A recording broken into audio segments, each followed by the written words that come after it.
over 0.5%. So that's the market snapshot for you. Jigar Mistry, the co-founder at Buoyant Capital, joins in now. Jigar, always a pleasure to welcome you on NDTV Profit. Maybe you heard some of the comments from Jim Walker also, but the most important comments were that GDP growth of the US, because weighed down by the lack of investments and the contraction was seen from this year itself, and also coming in from the various disruptions and the sovereign debt, all put together could be really halved, while India, looking at the strong resilience from the domestic economy, could really stand much taller, and also dollar could significantly weaken, which could be actually a good news for India. Jigar, putting all this into perspective and also the factors at hand for you on your radar, how do you envisage 2026 outlook for the markets?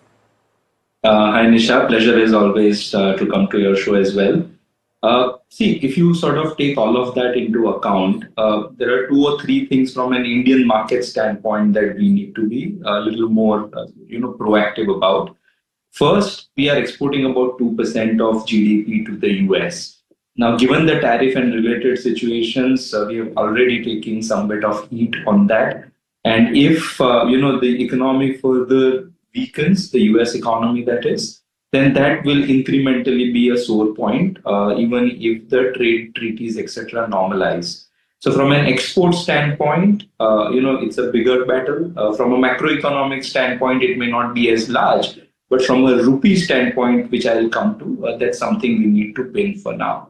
Secondly, with regards to India's economy, we have for a while been a little more circumspect with regards to the changing contours of growth. See, past 2 or 3 years, the central government plus state government plus PSU capex was growing at a very strong number, and that was pulling up India's GDP higher. What we have been noticing is that at the state level, the announced social spending bill is now exceeding the announced capex bill. Right? That's massive because other than a few areas, state is the one that drives the capex. Even for center, if you are tracking the revenues, we are growing at a negative number, or the revenues are negative on a YOY basis. Now that will impede even the center's ability to keep spending. And the entire money, we totaled that up to mean almost 6 trillion INR, 6 lakh crores, or roughly 1.7% of GDP, which have moved in the hands of people. Now, 2 ways to think. One is that it obviously lowers the potential GDP growth for any economy. The GDP multiplier for capex is far higher than that of consumption, A. And B, it takes time for the economy to transition from a capex-led to a consumption-led sort of piece. China has been trying to do it for a while now without a lot of success. And if the last 2 quarter earnings are anything to go by, it is taking India also some amount of time to transition to this growth. We are hoping 2026 will be one year where we see this transition play out. The contours for market development with regards to sectors, etc., will change, and we'll come to it later. But I think if that plays out, then India will come back to slightly normalized level of growth. All right. To the last piece of your question. Yes. See, last year, the dollar depreciated against the wide array of currencies. DXY went down from 110 to 98. Yes. Rupee depreciated on a depreciating dollar. Right? Money flowed out of the US and went to emerging markets other than India. Yes. If sort of this tariff-related situation is not resolved, then I think we might be facing that uphill task as well.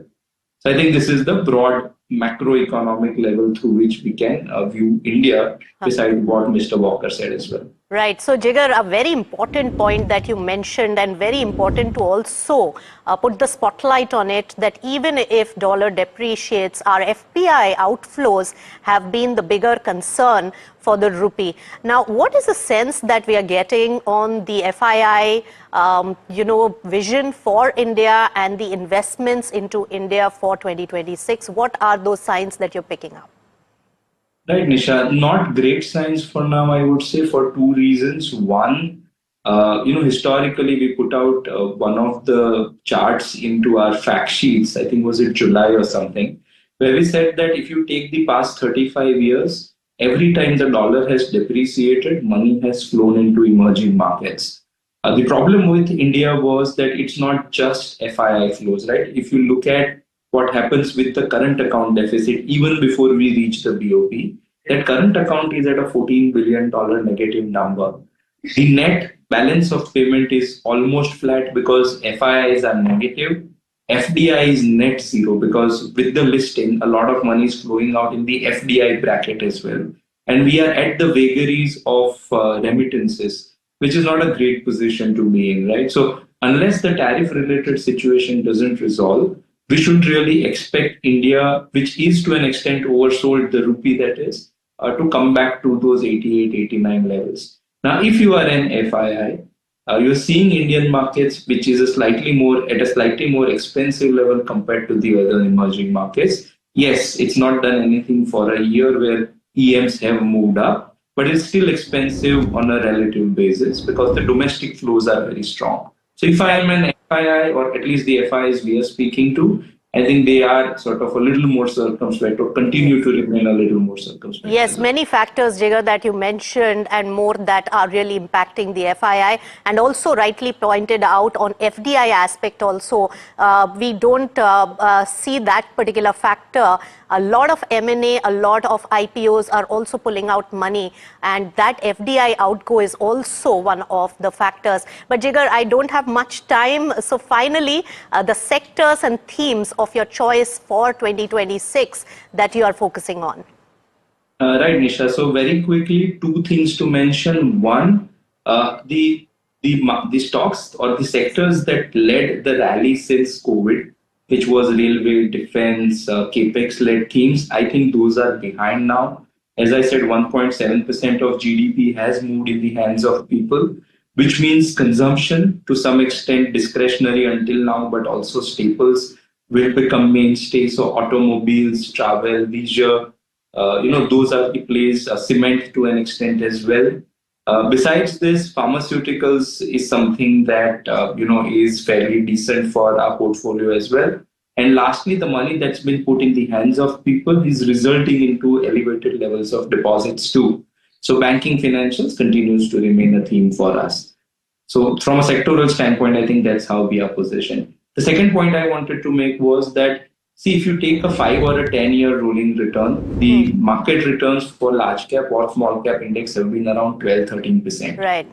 80% of the active demat accounts have come since COVID, who have seen a 30-40% sort of market returns until September 24. Right. I think that's an incremental thing which this year resets, which is that we'll now come back to the long-term rates of 12-13% earnings growth, 12-13% market returns. Right. And a lot of people will have to sort of take that as a new normal now. All right, very well pointed out. Jigar, thank you so much for all your insights on NDTV Profit, and may you have a very profitable 2026. Happy New Year. Thank you so much. And to all of you as well, Nisha. Thanks. Bye. All right, completely out of time.